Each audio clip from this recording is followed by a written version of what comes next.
OCPD Kattam, I know you have quite a number of submissions in rebuttal as well. Please, go ahead. Thank you again for that opportunity.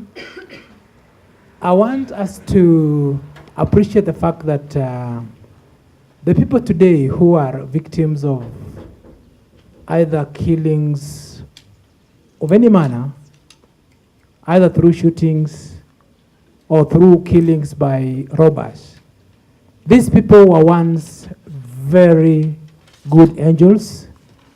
These were very good children. They were born by great mothers and fathers.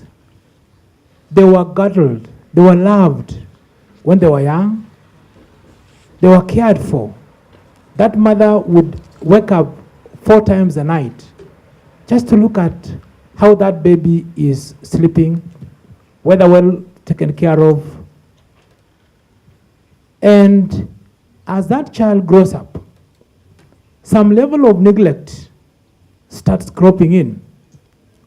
You find the parent starts being too busy with other things, to an extent that by the time this child is 14 years, this child has learned so many unfamiliar matters that do not help that child to grow up well. This child will be exposed to drugs. This child will be exposed to muggings. The parent, he or she herself, is irresponsible. From morning to evening, does nothing to ensure this child grows up well. What option would this child have to grow up, rather to feed and to feel equal to the others? This child will now start looking at options of crime, stealing, mugging, robbing, in order to get something to eat. I don't know whether you, as a panelist, has an answer as to why people commit crime. Why really? Why do people commit crime? Why do robbers? Somebody wants to walk away with a phone, ends up chopping your hand, maiming, hitting your head with a nyundo, with a panga, just to steal a phone. This is a child who is extremely bitter.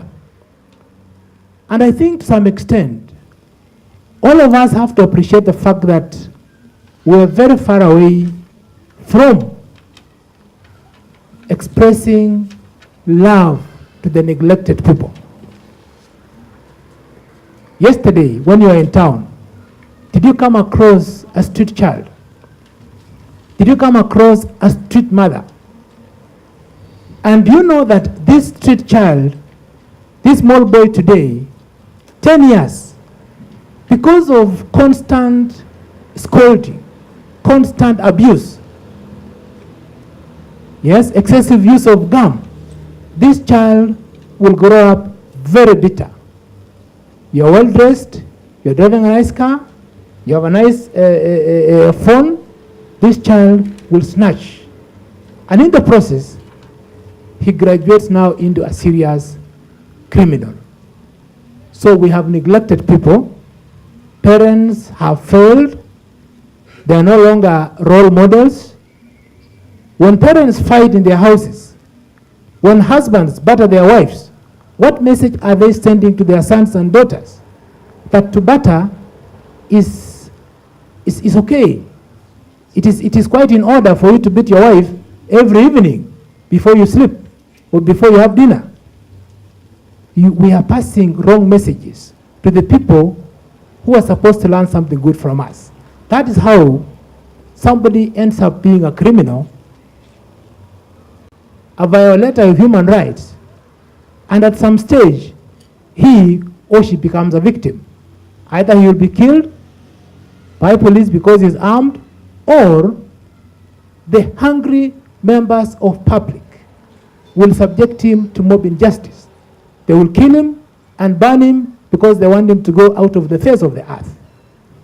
So we are neglecting that other side of the society. We are neglecting these people. They end up becoming goons, drug addicts, and they end up being radicalized, and therefore they are soldiers of terrorism.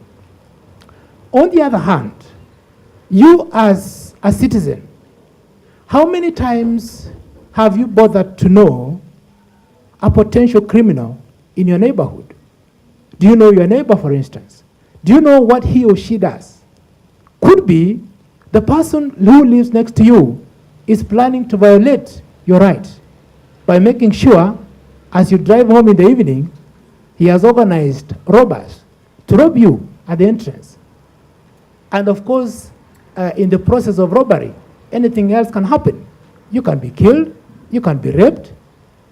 Are we supposed to keep quiet, we the police, when that kind of thing happens to you? How many of you are putting up in metal grilled houses because you fear people outside are likely to access your house and do a lot of harm to you? We live in metal rooms. Our doors are metal. Our windows are metal. Our rooftops are metal. Our floors are metal. Why? Because you fear your rights will be violated. So when that person finds you, obviously, it's not going to be business as usual. Finally, how many times have you walked to the police station? Do you even know the name of the OCS? Do you know the name of, do you have the number? So that when you see something wrong in your neighborhood, you are able to call and save a friend. When OCPD, I'm seeing in our neighborhood, I can hear, I can see there are people who are strange, I can see a car, I think my neighbor is not a good person. And are you willing to give evidence? Are you willing to stand and say, yes, I saw you, you are armed? Are you willing? That is where the predicament is. We, the police, sometimes a very good case, we end up losing it because there are no witnesses to give evidence. And if there are, again, they are threatened. I support what he was talking about, witness protection. Thank you very much.